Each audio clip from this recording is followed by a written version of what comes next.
Bonjour à tous, aujourd'hui je vais partager avec vous un résumé d'un film, où les personnages profitent de leur jeunesse et des opportunités que la vie leur a offertes. Un jour, Sofia obtient un emploi auprès d'une femme magnifique, Béatrice. La patronne veut vraiment un bébé et décide de tenter une expérience désespérée et illégale. L'assistante enceinte emménage chez Béatrice. Sofia s'habitue rapidement à cette belle vie et n'est plus prête à renoncer à ce confort. Avant de commencer, abonnez-vous à notre chaîne et likez cette vidéo pour ne rien manquer à l'avenir. Bon visionnage. Le film commence avec le couple explorant la salle de bain. Le gars décrit à Sofia les avantages du miroir de la salle de bain. La fille a fait ressentir clairement qu'elle avait besoin d'une décharge, le couple a donc fait l'amour sur le canapé dans la chambre. Ensuite, l'héroïne s'est dépêchée d'aller travailler au magasin. Elle voulait discuter avec une collègue de son stage au bureau, mais a décidé de se concentrer sur son travail. Soudain, le téléphone sonna pour annoncer une nouvelle importante à Sofia. Après le travail, elle est allée à l'église pour prier. Le lendemain, l'héroïne s'assit dans la salle d'attente du bureau. Elle attendait son tour et regardait les chaussures des visiteurs, toutes clairement meilleures que les siennes, ce qui embarrassait la fille. Lorsque la secrétaire appela son nom, Sofia suivit joyeusement la femme dans le bureau de la patronne, Béatrice. L'héroïne parla de son éducation, et la femme décida de tester la nouvelle employée. Sofia répondit à un appel téléphonique au bureau. Le soir, la fille passa activement du temps avec son petit ami, puis partagea avec lui ses pensées sur Béatrice. L'héroïne admirait sa patronne. Le gars parla à Sofia des maisons qu'il voulait acheter et lui demanda de l'aider. Dans la scène suivante, Sofia et Béatrice commencèrent à travailler ensemble. La fille exécuta avec responsabilité les tâches de la femme. Elles assistèrent à une réunion organisée par Béatrice, et la fille était heureuse de travailler avec elle. Le soir, Sofia attendit la fin de la réunion de sa patronne. Son collègue lui suggéra de partir tôt, mais l'héroïne voulait être utile et resta tard. Béatrice trouva la fille endormie sur le canapé. La femme regarda l'écran du téléphone de l'assistante et la réveilla. Tard dans la nuit, l'héroïne se glissa dans le lit avec son petit ami, qui s'était endormi sans l'attendre. Béatrice invita chez elle un homme rencontré en ligne, elle voulait s'amuser avec lui et se présenta sous un faux nom.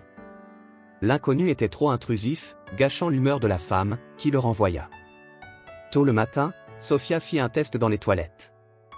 Dans un des tiroirs, elle trouva un calendrier avec un saint et commença à prier. Quand la fille entra dans la cuisine, son petit ami préparait le petit déjeuner. Il lui proposa de partir en vacances ensemble, mais l'héroïne ne voulait pas prendre de vacances dans un nouvel endroit. Béatrice visita son gynécologue, les femmes discutèrent de leur relation. Le soir, Béatrice profita d'un bain moussant, mais se sentit soudain mal. Sofia se rendit en taxi, la fille voulait profiter de la fraîcheur de la ville le soir, mais les odeurs ne lui causèrent que des nausées. Le lendemain matin, un essayage de robe de la nouvelle collection était prévu. Sofia proposa une solution qui plaisait à sa patronne. Elle célébra son succès lors d'un dîner avec son petit ami, qui partagea avec elle ses plans pour l'avenir. Ces plans différaient de ceux que Sofia envisageait. À la maison, l'héroïne avait des nausées, qu'elle cacha à son petit ami. Le lendemain, Sofia partit en voyage d'affaires à Barcelone. Elle accompagna sa patronne à une réunion avec des partenaires. Dans la chambre d'hôtel, l'héroïne essaya une nouvelle robe et des sous-vêtements, Béatrice apprécia le choix de la fille. Elle changea de coiffure pour que Sofia ait un look élégant. Dans la scène suivante, l'héroïne se repentit de ses intentions auprès d'un prêtre, elle ne voulait pas avoir d'enfant avec son petit ami pour le moment. Au bureau, Sofia proposa d'écrire une lettre de démission à une collègue qui avait un enfant. Cette situation bouleversa l'assistante, qui vomit dans le bureau de Béatrice. La femme comprit la situation dans laquelle se trouvait la fille. Sur le chemin du retour, elles discutèrent de l'état de santé de Sofia. La femme se demanda qui, en dehors d'elle, savait que la fille était enceinte. Lors du dîner, Béatrice annonça à ses proches qu'elle allait avoir un bébé. Sofia ne voulait pas quitter son travail, mais n'avait pas non plus envie d'élever un bébé. C'est pourquoi Béatrice voulut le prendre pour elle-même.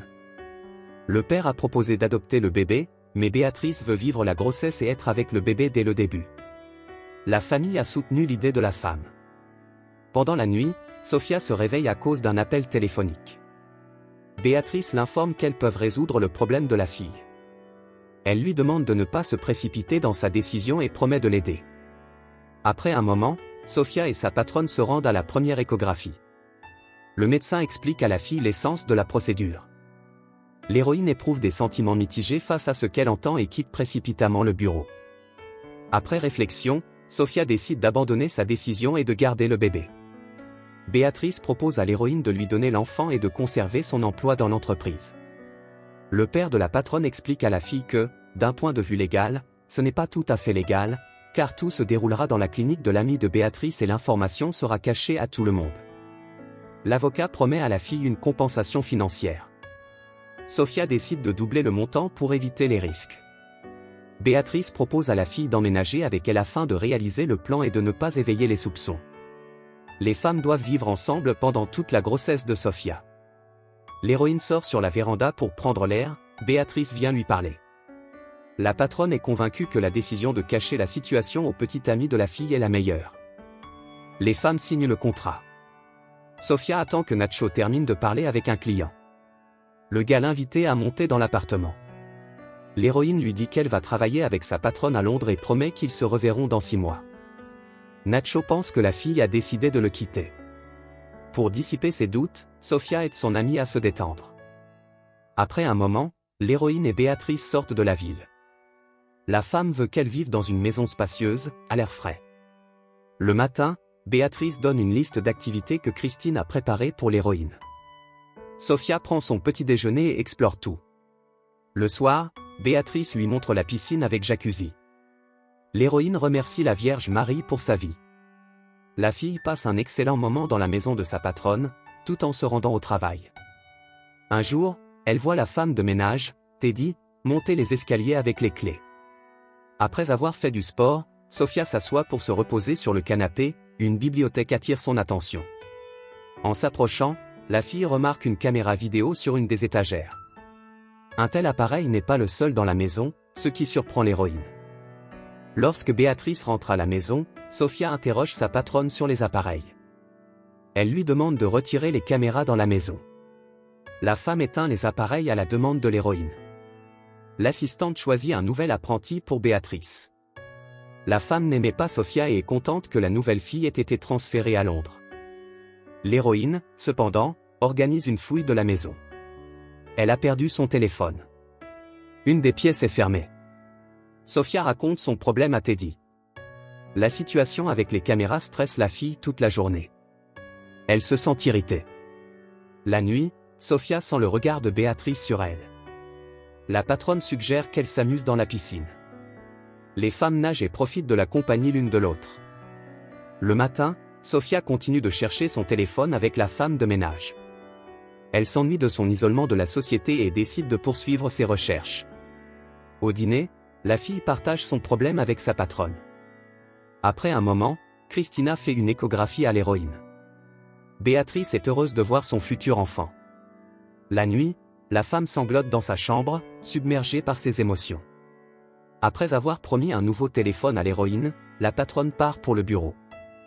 Sofia continue ses recherches dans la maison. Soudain, elle voit Teddy parler seul dans une pièce. La fille demande à la femme de ménage d'ouvrir la porte fermée à l'étage. À l'intérieur, il s'avère être la chambre des enfants. Sofia explore la pièce et trouve des vêtements de bébé pour un garçon nommé Carlos dans le placard. Soudain, Béatrice revient. Elle apporte à la fille un cadeau d'anniversaire, un chien. Christina vient dîner. Sofia fait semblant d'avoir besoin d'aller aux toilettes, mais en fait, elle se cache dans la pièce voisine pour écouter la conversation de ses amis. Béatrice s'inquiète du comportement de la fille. En revenant, l'héroïne demande quel sera le sexe de l'enfant de la patronne le soir. La femme est venue dans la chambre de Sofia pour lui montrer une photo d'une nouvelle robe. La fille a demandé un téléphone pour contacter Nacho. Sofia a appelé le garçon en vidéo. Nacho était inquiet car la fille avait disparu, ce qui a touché l'héroïne. Le matin, la fille a cherché Teddy, mais la chambre de la femme de ménage était vide. Sofia était occupée à essayer des vêtements dans le dressing. Nacho a décidé de retrouver sa petite amie. Dans le placard, la fille a trouvé une mèche de cheveux et des cendres, ce qui l'a fait réfléchir. Lorsque Béatrice est rentrée chez elle, elle a obligé Sofia à aller nager, ce qui n'a pas plu à l'héroïne. Au bureau, la patronne a découvert que Sofia avait embelli son CV, ce qui a contrarié la femme. Béatrice s'est précipitée chez elle pour parler à la fille. Sofia a rencontré la femme sur la véranda. Elle a avoué à sa patronne qu'elle était allée jusqu'à la porte et que le nouveau téléphone ne fonctionnait pas. L'héroïne voulait parler au garçon seul, mais la femme ne voulait pas lui donner sa tablette. Sofia s'est mise en colère et a quitté la pièce, ce qui a irrité la femme. Béatrice a emmené la fille aux portes du manoir pour discuter. Dans la scène suivante, Nacho dîne dans un café. Sofia feuillette leurs photos ensemble sur son téléphone. Béatrice la réconforte et la remercie pour sa patience. Les femmes vont nager dans la piscine. Soudain, Sofia sort silencieusement de l'eau et ignore les questions de sa patronne. Béatrice s'allonge sur son lit les yeux ouverts. Sofia vient la voir. La fille ne peut pas dormir et la patronne lui propose de rester au lit avec elle. Nacho raccompagne une nouvelle amie hors de la maison et remarque un appel manqué de Sofia. Au bureau, Béatrice discute avec ses collègues d'une nouvelle collection de robes sur une tablette. Les informations des caméras de surveillance à l'extérieur de sa maison sont diffusées. La femme remarque Sofia marcher avec une échelle et son chien vers la porte. Tandis que Béatrice rentre chez elle, l'héroïne tente de sortir de la maison. Sofia a grimpé au sommet de l'échelle quand elle est électrocutée par la clôture. La fille est tombée inconsciente. À ce moment-là, Nacho regarde leur vidéo avec Sofia. Béatrice trouve l'héroïne à terre près de la clôture et l'aide à rentrer chez elle. Sofia dit qu'elle va bien, mais la femme appelle le docteur. Nacho cherche sa petite amie dans le bureau de Béatrice. Le garçon fait une scène. Une collègue appelle la femme au bureau pour empêcher la fille de causer d'autres problèmes. La femme lui donne un sédatif. En route pour le bureau, Béatrice apprend que Nacho connaît son adresse et fait demi-tour. Lorsque la sonnette retentit, Sofia se sent étrange. Elle voit le visage de son petit ami sur l'écran et lui demande de faire attention. La fille veut que Nacho appelle la police pour attraper Béatrice. Le garçon sort sur la route, Béatrice le renverse avec sa voiture et tente de dissimuler les preuves. Sofia s'inquiète de l'absence prolongée du garçon. La fille sort à la recherche de Nacho à la porte et appelle à l'aide. Béatrice est inquiète de ce qui s'est passé en rentrant chez elle. Sofia explique que son comportement est dicté par les hormones. Christina informe les femmes que la fille doit subir un examen final. Sofia craint que cela ne puisse se terminer tôt. Au dîner, les femmes parlent de l'avenir. L'héroïne part chercher de l'eau et revient avec un bâton à la main. Elle assomme Béatrice et l'attache à une colonne. La fille pense que la patronne veut se débarrasser d'elle après la naissance de l'enfant. Sofia se comporte de manière inadéquate. Béatrice propose d'annuler le contrat et de se séparer. L'héroïne décide de prendre une douche et de réfléchir. La patronne, fatiguée d'attendre, veut parler à la fille. Sans attendre de réponse, elle se dirige elle-même vers la salle de bain. Sofia est assise dans sa chambre. Le matin, l'héroïne fouille le placard de Béatrice. Dans une boîte, elle trouve leur contrat. Sofia ne trouve pas l'argent et décide de demander à la femme où elle le cache. Le coffre-fort est dans la chambre des enfants. La fille prend l'argent et menace de rendre public le contrat si sa patronne la recherche. Sofia quitte la femme, qui demande à être détachée, mais l'héroïne ignore la demande. Sofia se souvient que son chien est resté dans la maison et revient. Elle voit que la patronne s'est libérée, mais n'a pas le temps de réagir. La femme l'attaque par derrière et tente de l'étrangler, mais il y a des ciseaux près de la fille et elle les utilise pour se sauver. Lorsque Sofia sort de la porte, sa poche des os se rompt. Elle continue d'avancer. Pensez-vous que l'héroïne a compris la situation correctement ou que les hormones ont troublé son jugement? Dites-le moi en commentaire. C'était le film Boss de 2022. À bientôt pour de nouveaux résumés.